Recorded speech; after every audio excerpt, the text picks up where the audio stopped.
Film एक पुराने ranger के साथ शुरू होती है जो जंगल के बीच में है। अजीब बात यह है कि वह एक कागज चिपकाता है और एक संकेत पर लिखी गई बात को ढक देता है जिस पर लिखा होता है, मैं इस जमीन का आरणी हूँ, शरीर का। एक रात लेनन नामक एक नया काउंटी रेंजर अपनी कार में गश्त लगाने जाती है। ड्राइविंग करते समय वह एक हिरण के लिए रुकती है जो उसके सामने आ जाता है। रेडियो में स्टैटिक होता है तो वह उसे एडजस्ट करती है। जब वह सड़क पर वापस देखती है वह हैरान होती है कि हिरण बुलबुले की तरह गायब हो गया है। अगली सुबह वह सुनती है कि उसके साथी रेंजर उसके बारे में बात कर रहे हैं, समझे बिना कि वह पास में ही बैठी है। जैक्सन नामक दूसरा रेंजर आता है, लेनन के पास जाता है और उसे उसकी सपनों की नौकरी मिलने पर बधाई देता है। जबकि ऑफिसर झांग चर्चा कर रहे होते हैं, लेनिन लापता हुए पुराने रेंजर के पोस्टर को अनमना सा देखती रहती है। उनकी ब्रीफिंग के दौरान उनके क्षेत्र और मॉड्यूल गाइड बनने के लिए आवंटित किए जाते हैं। उसके बाद लेनिन अपने सामान कार में रखना शुरू करती है क्योंकि उसे एक अलग स्थान पर नियुक्त किया गया है। मिस्टर और मिसेस फिनले उसके पास आते हैं, उसे बधाई देते हैं और उनकी खुशी व्यक्त करते हैं क्योंकि वह धीरे धीरे अपने सपनों को पूरा कर रही होती है। बाद में उस दिन एक हेलीकॉप्टर उसे और जैक्सन को उनके आवंटित कैंप में ले जाता है जो कि लापता हुए पुराने रेंजर का पूर्व क्षेत्र होता है। अपने कैंप और ऑफिस की जांच करने के बाद वह अपनी चीजों को व्यवस्थित करती है और रात से पहले सोने के लिए तैयारी करती है। वह अपने नक्शे पर निशान लगाती है और अपने माता पिता के साथ अपनी एक पुरानी तस्वीर को निहारती है। जब वह बिस्तर में लेटी होती है वह लकड़ी में खुदी हुई कई नामों को नोटिस करती है। अगली सुबह उनका डिस्पैचर रोल कॉल करता है और लेनन उपस्थिति मार्क करने के लिए जवाब देती है। निकलने से पहले वह एक नोट लगाती है कि उसके कैंप में डिस्टर्ब ना करें क्योंकि वह 3 दिनों के लिए जा रही होती है। उसके बाद लेनन पैदल यात्रा करने के लिए आगे बढ़ती है। चलते हुए वह अपने फोन पर पॉडकास्ट्स और समाचार सुनती है जो कि रहस्यमय तरीके से लोगों के गायब होने के बारे में होता है। डिस्पैचर रेडियो लेनिन को निर्देश देने के लिए करता है, हालांकि उसका वॉकी टॉकी स्टैटिक में अनुभव करता है जिससे लेनिन को डिस्पैचर का संदेश समझना मुश्किल होता है। लेनिन जल्दी से बैटरी चेक करती है, उसे बदलने की कोशिश करती है लेकिन समझती है कि उसके पास स्पेयर नहीं है। इस तथ्य को अनदेखा करते हुए वह अपनी यात्रा जारी रखती है क्योंकि रात गिरती है। लेनिन अंधेरे परिवेश में अपनी एकमात्र गाइड के रूप में फ्लैशलाइट पर निर्भर करती है। लेनिन हैरान होती है जब वॉकी टॉकी कुछ दिनों पहले देखे गए हिरण की उपस्थिति के साथ मिलकर स्टैटिक की आवाजें पैदा करता है। जब वह वॉकी टॉकी की बैटरी की जांच करती है, बैटरी गायब होने का एहसास होने पर उसकी माथे पर शिकन आ जाती है। थोड़ी देर बाद जैक्सन आता है और उसे देख लेता है। वह कहता है कि वह उसे अतिरिक्त बैटरी देगा इससे पहले कि वह तंबू स्थापित करे। जैक्सन लेनिन को उसके साथ रात के खाने के लिए आमंत्रित करता है। उसके बाद वे अपने काम के बारे में बात करते हैं। लेनिन को पता चलता है कि जैक्सन पिछले 10 सालों से एक रेंजर के तौर पर काम कर रहा है। जैक्सन पूछता है कि क्या वह अच्छे से सौ पाती है और लेनिन उसे आश्वासन देती है कि वह करती है। अगली सुबह लेनिन फैसला करती है कि वह पहले निकल जाएगी। वह जैक्सन को विदाई देती है जो अपना वादा पूरा करता है और उसे अतिरिक्त बैटरी देता है। कैंप में वापस लौटने पर लेनिन तख्ती से जुड़ा नोट हटाती है और चाबी से अपना बॉक्स जल्दी से खोलती है। उसके बाद वह बाहर नहाने जाती है। दिन बीतते जाते हैं और लेनिन एक रेंजर होने के आदी हो जाती है। सुबह वह गश्त पर जाती है और रात में वह अपने कैंप में नक्शा चिह्नित करती है। यह दिनचर्या उसके रोजाना के जीवन का हिस्सा बन जाती है। जंगल के बीच चलते हुए उसकी बहन और परिवार के साथ बिताए स्मृति पलों को याद करते हुए सब कुछ सामान्य था, जब तक कि एक रात लेनिन ने अपने कैंप के बाहर एक व्यक्ति की छाया नहीं देखी। अजीब शोर की वजह से लेनिन जागी। उसे हैरानी हुई जब उसने देखा कि सामने के दरवाजे पर कोई खटखटा रहा था और मदद के लिए चिल्ला रहा था। वह आदमी बार बार दरवाजे को पीटता रहा और लेनिन ने सोचा कि क्या उसे दरवाजा खोलना चाहिए। उस आदमी की सच्ची मदद की संभावना पर विचार करते हुए उसने दरवाजा खोल दिया। दरवाजा खोलने पर वह आदमी उसे पकड़ लेता है और आतुरता से उसे बताता है कि उन्हें जाना होगा। वह उसके हाथ को कसकर पकड़ता है जबकि रोता है। अचानक वह भाग जाता है और लेनिन उसके पीछे भागती है। भागते समय लेनिन तुरंत उनके डिस्पैचर को बैकअप के लिए बुलाती है। आदमी उसकी नजरों से गायब हो जाता है, लेकिन जब वह उसकी चीखें सुनती है उस स्रोत की ओर बढ़ती है। थोड़ी खोज के बाद लेनिन हैरान रह जाती है जब वह उस आदमी को वहां खड़ा देखती है। दिखाई देते हुए डरा हुआ बैकअप और रेस्क्यू हेलीकॉप्टर समय पर पहुंचता है। अगले दिन झांग ने उन्हें सूचित किया कि एक लड़की जिसका नाम सारा है लापता है। झांग उन्हें ऑपरेशन कैसे आयोजित करना है इसके निर्देश देता है और जैक्सन को खोज के नेता के रूप में नामित करता है। जाने से पहले झांग ने लेनिन से पूछा कि क्या वह अभी भी रह सकती है क्योंकि उसके पैर में चोट थी। लेनिन ने जवाब दिया कि वह अभी भी रह सकती है और खोज में मदद कर सकती है। लेनिन खोज में शामिल होने की कोशिश करती है लेकिन जैक्सन उसे रोकता है और उसे रुकने के लिए कहता है। जिद्दी होकर लेनिन उन्हें जाते हुए देखती है, सारा की आईडी की जांच करती है और कैंप में वापस लौटती है। लेनिन खोज के लिए जरूरी सामान इकट्ठा करने के लिए शिविर पहुंची। हमेशा की तरह उनकी मां द्वारा उनकी बहन को ढूंढने की यादें उनके मन में उमड़ रही थीं, जो सारा का नाम पुकारने के साथ मेल खाती थीं।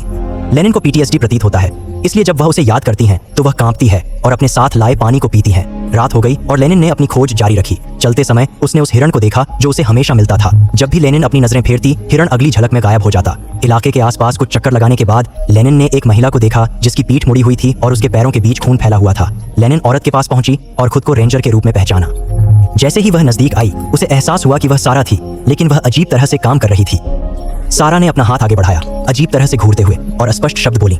लेनिन के पास आते हुए उसने पूछा कि क्या वह असली है। इसे लेनिन की वास्तविकता की पुष्टि करते हुए सारा ने उसे गले लगाया। बैकअप रेंजर्स पहुंचे और जॉन ने लेनिन के पास आकर उसे धन्यवाद दिया।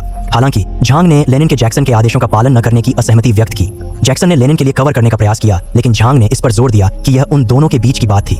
झांग ने अपनी नाराजगी जताई लेनिन के अच्छे इरादों को मान्यता देते हुए। तब उसने लेनिन को सीजन के अंत और हेलीकॉप्टर के आगमन तक अपने शिविर में रहने का निर्देश दिया।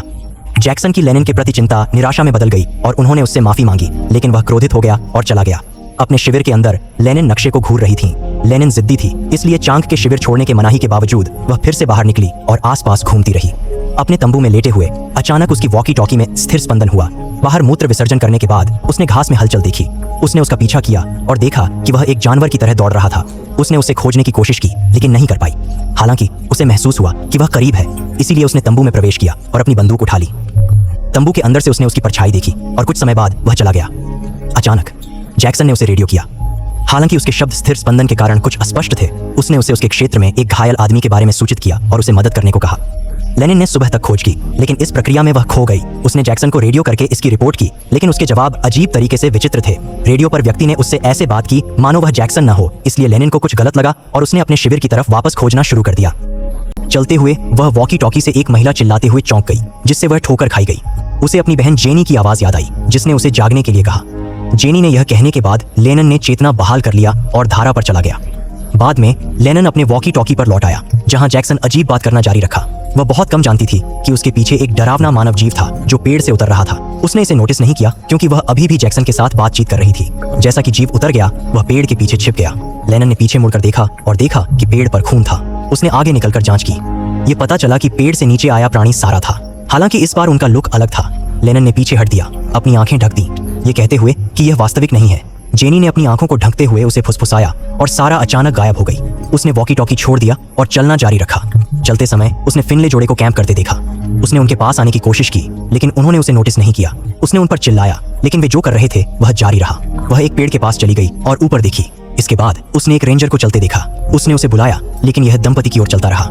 जब यह उसके सामने आया तो लेनिन ने देखा कि यह खुद रेंजर था। यह पर्याप्त डरावना है कि इसने बंदूक को कैसे बनाए रखा जाए, और इसकी आवाज एक दानव बन गई, जैसे कि यह अचानक मिस फिनले का सामना करता है और बंदूक को गोली मार देता है। यह देखकर लेनिन डर से भाग गया। उसने फिर से देखा और जेनी की दौड़ने की यादों को याद किया। कुछ ही देर में पेड़ों से कई लापता पोस्ट जुड़े हुए दिखाई दिया। उन लापता पोस्ट में से एक जेनी का था। चलते समय उसने सुना कि किसी ने खाया था। जब उसने देखा तो उसने मिस्टर फिनले को अपनी पत्नी के आंतरिक भोजन खाते हुए देखा, जबकि वह खाली रूप से घूरती थी।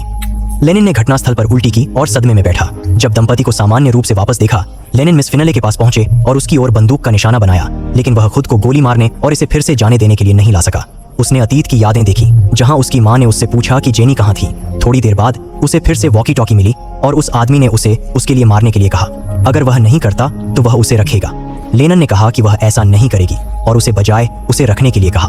वह क्रीक में लौट आई और रेत पर उसने एक नक्शा देखा जो उसकी स्थिति को दर्शाता है और रेंजर स्टेशन पर कैसे लौटना है। वह नक्शे का पालन करने लगी।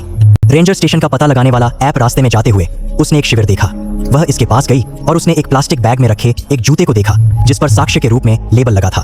उसकी यादों में वे जूते जेनी के थे और जब रेंजर ने उन्हें सौंप दिया तब उसकी मां रो पड़ी। जब लेनिन ने रेंजर की तरफ देखा तो उसका चेहरा विकृत लग रहा था। उसने जूते उठाए और शिविर में प्रवेश किया। अंदर उसने एक परिचित घर देखा। उसकी छोटी स्वयं और जेनी खा रहे थे, जबकि उनकी मां उनके लिए खाना तैयार कर रही थी। अचानक जेनी बाहर भागी तो लेनिन ने उसका पीछा किया। एक रेडियो पर उसने 2 रेंजरों को बात करते सुना। महिला रेंजर ने कहा कि उसने जेनी को देखा था और समझाया कि जेनी खोई नहीं थी बल्कि ली गई थी और वे कुछ नहीं कर सकते थे। बातचीत सुनने के बाद लेनिन ने गौर किया कि उसके पीछे का दरवाजा खुल रहा था और बंद हो रहा था। उसने प्रवेश किया और देखा कि उसकी मां अपने हाथों की खाल निकाल रही थी। जब वह दरवाजे से बाहर आई तो उसको पता चला कि वह एक शव यात्रा पर थी। ताबूत के पास पहुंचकर उसने देखा कि एक मरी हुई हिरण की आंतें एक दरवाजे के पीछे उजागर हो रही थीं। जेनी कुछ कहते हुए बाहर झांक रही थी। उसने प्रवेश किया और एक लंबे हॉलवे में नीचे गई। आखिर में एक दरवाजा था और जैसे ही वह उसके पास पहुंची, अंदर की लाइट्स अचानक से जल उठी।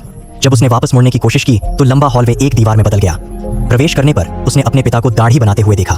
उस आदमी ने कहा कि यह सिर्फ एक बुरा सपना था, इसलिए वह अपने कमरे में सोने चला गया। वह आदमी नहाने के टब में गया और अचानक उसने एक तेज चाकू निकाला। लेनिन हैरान रह गई। जब उसने अचानक खुद को चाकू मारा तो वह कमरा छोड़कर चली गई। उसे एक नए कमरे में ले जाया गया जहां किनारे के लैंप टिमटिमाने लगे। उसने अपने सामने किसी को खड़ा देखा और लाइट्स बुझ गईं। जब उसने अपनी फ्लैशलाइट खोली, आकृति अभी भी उसके सामने थी। वह घबराकर भागी और जेनी को देखा जो एक कमरे में दाखिल हो रही थी, तो उसने उसका पीछा किया। जेनी का कमरा बांट से भरा हुआ था और वह बीच में खड़ी देख रही थी। लेनिन ने मौके का फायदा उठाया और माफी मांगी, लेकिन जेनी ने कहा कि यह उसकी गलती नहीं थी।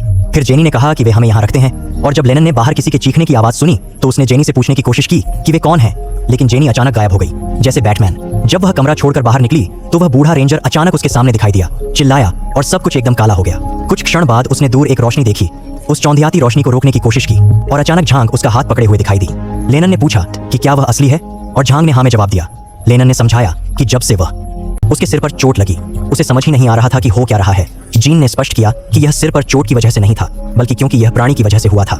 लेनिन की उलझन के बावजूद झांग ने उल्लेख किया कि वे लोग लेते हैं और रेंजर्स के रूप में उनके पास बस उनके सामने झुकने के अलावा और कोई विकल्प नहीं है। जब लेनन ने पूछा कि वे कौन हैं, झांग ने स्वीकार किया कि उसे ज्यादा पता नहीं है, सिर्फ यह कि ये प्राणी वहां रहते हैं और वे खोए हुए लोगों को अपने साथ ले जाते हैं। झांग ने यह भी बताया कि वे कुछ लोगों को जाने देते हैं इस उम्मीद में कि वे लोग अपने अनुभवों को साझा करें और इन प्राणियों के स्थान की रक्षा करें। उसने माना कि उसने इन प्राणियों को कई लोगों को सौंपा है, जिसमें जेनी भी शामिल है, लेनिन की बहन। इसके लिए उसे खेद है। लेनिन की रक्षा का भाव रखते हुए झांग ने घोषित किया कि वह लेनिन को इन प्राणियों के हाथों में नहीं जाने देगी। हालांकि लेनिन ने इस बात पर जोर दिया कि अब बहुत देर हो चुकी है और वह इन प्राणियों को वह देगी जो वे चाहते हैं। फिर झांग ने एक बलिदान किया, लेनिन की जगह खुद को देने का निर्णय लेते हुए। झांग ने विदा कहा। कई हाथों ने लेनिन को पकड़ा और उसे झील के नीचे धकेल दिया। लेनिन ने तैरना जारी रखा जब तक कि उसने फिर से सतह तक पहुंचने में सफल नहीं हो गई। ऊपर निकलते ही उसने किसी को देखा जिसे उसने पहले जेनी समझा, इसलिए उसने उसकी ओर तैरना शुरू कर दिया। सौभाग्य से वह जैक्सन निकला, जिसने उसकी तेजी से मदद की और डिस्पैचर से संपर्क किया। जबकि लेटे हुए जेनी ने जैक्सन से पूछा कि उन्होंने तुरंत लेनिन को सच्चाई के बारे में क्यों नहीं बताया। उसे जवाब देने में असमर्थ जैक्सन ने डिस्पैचर से संपर्क करके जवाब दिया। उस दिन के बाद लेनिन ने एक रेंजर के रूप में अपनी भूमिका जारी रखी। रात में भटकते हुए जैक्सन को प्रमोशन मिला और उसने शांग की जगह ले ली। ब्रीफिंग के दौरान लेनिन ने शांग के लापता पोस्ट को उनके बुलेटिन बोर्ड पर खाली नजर से देखा। रोज की तरह लेनिन को उसके पूर्व कैंप में आवंटित किया गया और उसने दूसरों की तरह लकड़ी पर अपना नाम खोदा। सब कुछ वैसा ही वापस आ गया, सिर्फ एक अंतर के साथ कि अब लेनिन लापता पोस्ट के पीछे की अजीब घटनाओं को समझती थी। एक दिन जेम्स नाम का एक आदमी लापता हो गया। लेनिन ने खोज अभियान में शामिल होकर उसे पहाड़ी की चोटी पर खाली नजरों से घूरते हुए पाया, बकवास करते हुए। जब जेम्स ने पूछा कि क्या वह वास्तविक है, लेनिन ने हिचकिचाहट दिखाई और स्वीकार किया कि वह वास्तविक नहीं है। उसने जेम्स को छोड़ दिया, फिर से उस अनुभव से बचते हुए जो उसने पहले सहा था, और फिल्म का समापन हुआ।